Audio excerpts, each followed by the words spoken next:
هاي هاي يا حلوين، ازيكم عاملين ايه؟ يا رب تكونوا دايما بخير.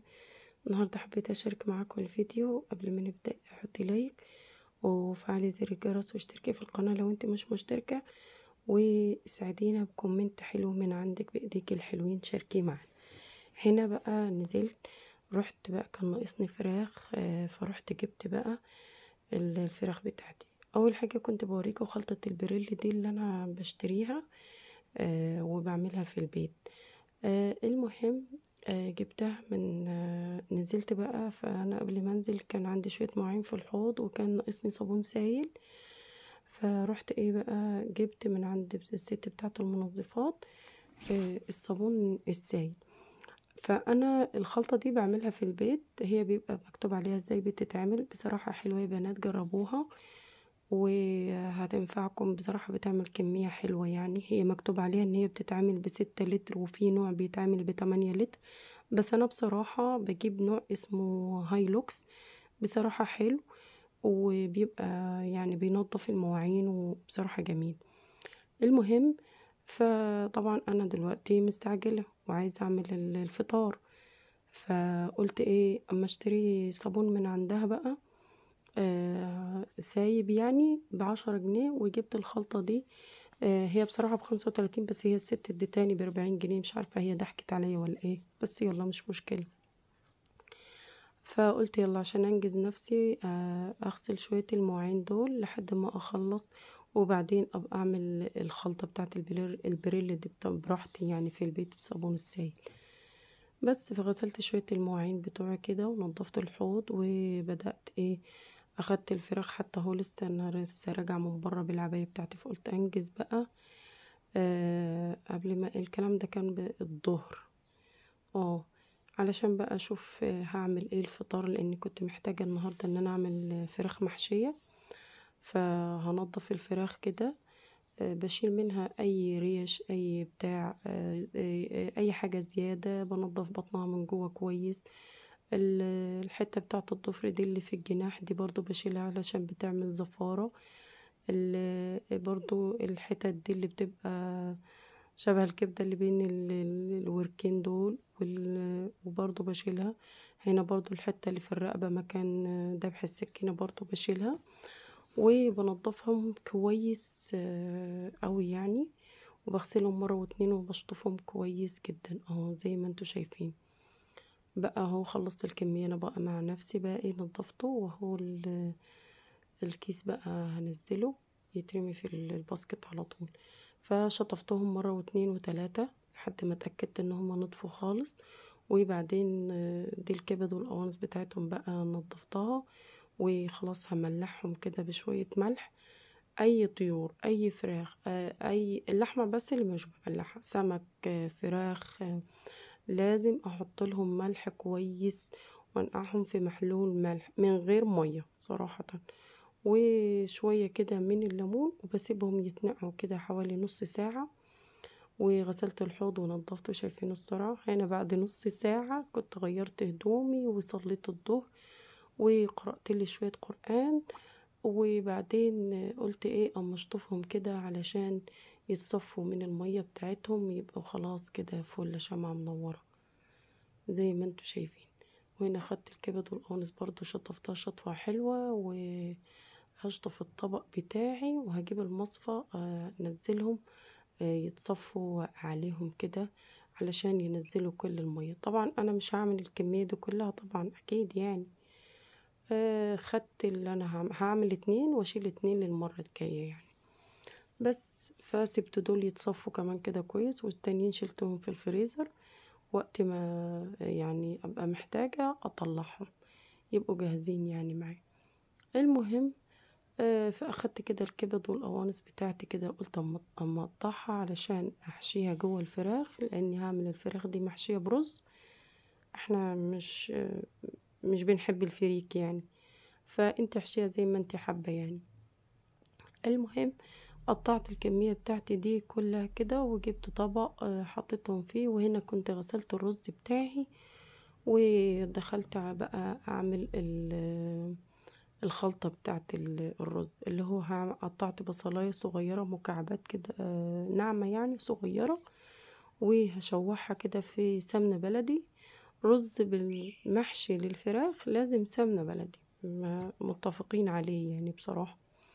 فشوحت الكبد والقوانص بتاعتي ونزلت بالتوابل بتاعتي، شوية ملح، فلفل اسود، كزبرة، كمون، كاري،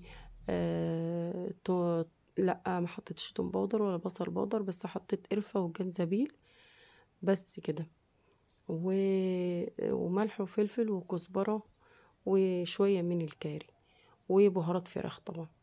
تمام، وشوحتهم كده كويس لحد ما اخدوا لون، ونزلت بالملح بعد نزلت بالرز زي ما انتوا شايفين كده. وبعدين هسقسق الرز كده شوية، لاني انا ما بحبش احشي الفراخ دي بصراحة بتستوي بسرعة، فما بحبش احشيها برز ني كده، لا لازم يبقى مستوي بس نص سوا مش سوا كامل. بس هنا استوى يا دوب، سقسقته كده بشوية مية وسبته يبرد شوية، وبعدين حشيت الفراخ بتاعتي.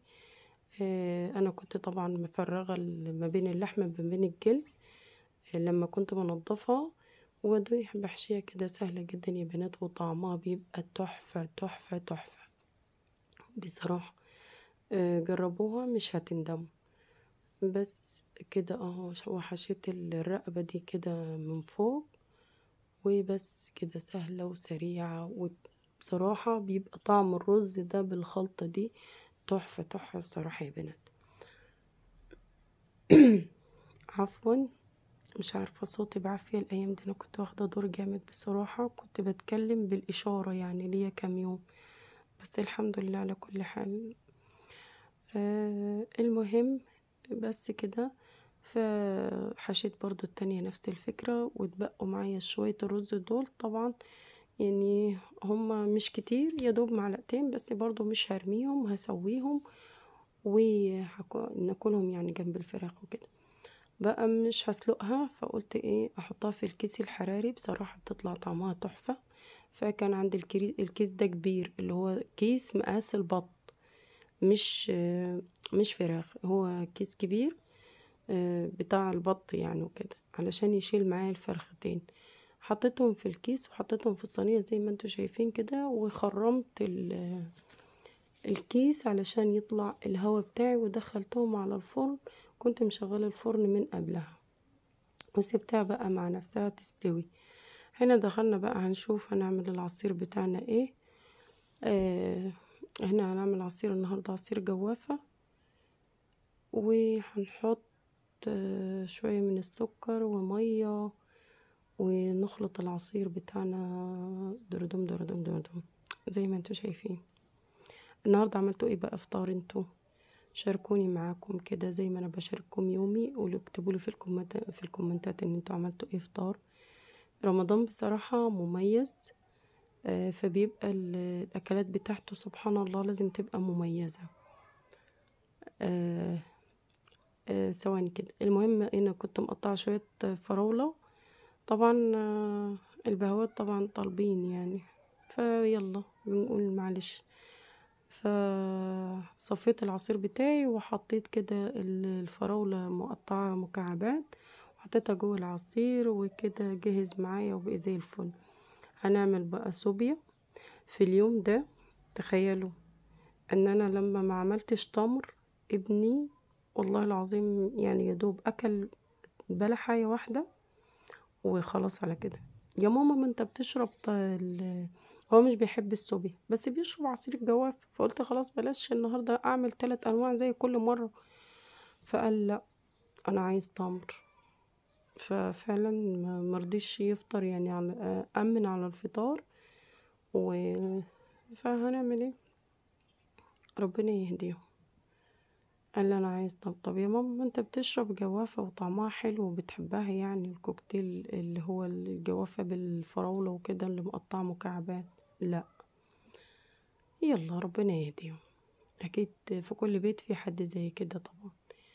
فقلت اما ايه بالمرة اعمل حاجة حلوة النهاردة، اعمل صينية بسبوسة.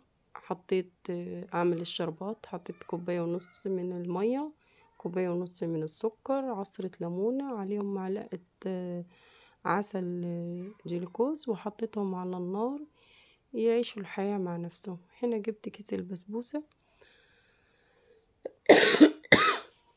معلش أنا آسفة والله يا جماعة. ودهنت الصينية بتاعتي سمنة بلدي، نزلت بكيس البسبوسة عليه 3 معالق من السمنة البلدي. البسبوسة لازم تبقى سمنة بلدي، بصراحة بتطلع طعمها تحفة. نبسها كده بشوية بسيطة كده بالسمنة، وبعدين هنزل باللبن. ما كانش عندي زبادي، فقلت خلاص مش مشكلة اعملها باللبن، بتبقى بصراحة دايبة وطرية على الآخر. بس كده قلبتها كده كويس، وحطيت معلقة من البيكنج باودر وخلاص. بعدين يعني خلاص كده مفيش، بنزل فيها بالصينية، واسهل منها مفيش، سهلة وسريعة وكده وما بتاخدش وقت. وطبعا كل حاجة انا بعملها في البيت سواء كانت فطار او حلويات بناء على طلبهم. هنا تبص كده خدتها، هزيتها كده شمال في يمين وشمال في يمين، واديله اديله ادي لحد ما ايه خدت على عينيها ودابت كده وبقيت مستوية. سويت وشها بشوية من اللبن بالمعلقة، وكده كان الشربات بتاعي استوى، ودخلتها على هي البسبوسة على الفرن والشربات استوى.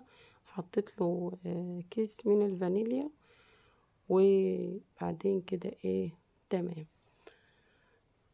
هنا كان البسبوسة استوت، شايفين ذهبي كده ولونها حلو. هنا كنت بقولكوا ان هي ذهبية كده ولونها حلو. بصراحة شربتها البسبوسة سخنة والشربات كان سخن، فسقيتها كده بالشربات. كانت خلاص هنا بشوفها طالما كده نزل على جنب يبقى هي كده اتشربت تمام. هنا كنت يعني قلت ايه اما افرغ الحروف بتاعتها عشان لما اقطعها تبقى سهلة عليا. دايبة دايبة مش مستحملة، فقلت هنا اما ايه اقطعها فصوص كده علشان تبقى جاهزة على الاكل. بصوا بقى، جزء هياكل بالزبيب وجوز الهند، وجزء عايز سادة. فسبت قسمت الصينية نصين، حطيت من دي عليها شوية زبيب وجوز هند، والتانية سبتها سادة على كده من غير اي حاجة. وبسم الله ما شاء الله الصينية اتنسفت نسف ما باتتش الليلة قسما بالله. يعني كانت تحفة تحفة تحفة. دخلتها قطعت باقي الجزء التاني ودخلتها التلاجة بعد ما بردت طبعا عشان هي لسه سخنة دلوقتي. بس كده، تعالوا هنا بقى نكمل باقي الأكل بتاعنا. طبعا عملنا الفراخ ودخلناها الفرن، فهناكل ايه جنب الفراخ؟ رز. قالوا لأ، عندي هنا شوية بامية ويكا كنت مفرزناهم في الفريزر، فرحت دعبست كده عليهم لقيتهم، فقلت اعمل ايه شوية بامية ويكا. طبعا انا ما سلقتش فراخ وما عنديش لحمة مسلوقة، فهعمل شوربة ازاي؟ جبت مكعبين من المرقة وحطيت شوية من المية وسبتهم كده يغلوا، ونزلت بيهم بالويكة على النار وسبتها تغلي شوية. هنا كنت شفت الفراخ بتاعتي لقيتها خلاص استوت ودخلت في السوا طبعا، ففتحت الكيس الحراري ودخلت حطيت كده دهنتها بشوية سمنة بلدي، وبعدين سبتها تاخد وش. طفيت الفرن من تحت وولعت الشواية من فوق علشان تاخد وش. بس هنا البامية كانت خلاص استوت معايا. هاخدها بقى هضربها بالهاند بلندر. بصراحة جربوها يا بنات، البامية الويكا دي تحفة تحفة تحفة، طعمها خرافي بالذات جنب الفراخ دي.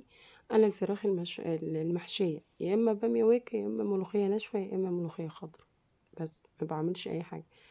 هنا بعد ما ضربتها قلت اما اعمل الطشة بتاعتها شوية من التوم ومع معلقة سمنة بلدي وعليها شوية من الكزبرة الناشفة، وقلب قلب قلب قلب كده. بعد ما خلاص اتحمرت هطش الملوخية الويكا. معلش يا بنات انا اسفة. البامية بتاعتي دي اللي هي ويكا وكده، شايفين الجمال الله. بس كده خلاص البامية بتاعتنا خلصت وهنغرف. خلاص المغرب كان قدن وشربنا العصير واكلنا التمر وصلينا، اكلنا البلح يعني وصلينا اللهم لك الحمد. وبعد كده بنفطر زي ما انتم متعودين معاه، شوية مخلل، شوية لفت، على قرنبيط، على جزر، على خيار، وادي الفرختين بتوعت اللهم بارك، ودي البامية بتاعتنا طعمها تحفة يا بنات، تحفة تحفة تحفة. دي كانت شوية سبانخ متبقية من مرة قبل كده.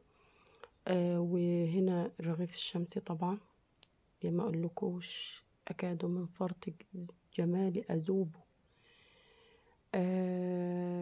وكده كان الفيديو بتاعنا، ويا رب يكون عجبكم ونال رضاكم. ما تنسوش بقى بلايك وشير واشتراك في القناة، ويلا بينا اقول لكم مع السلامة، باي باي.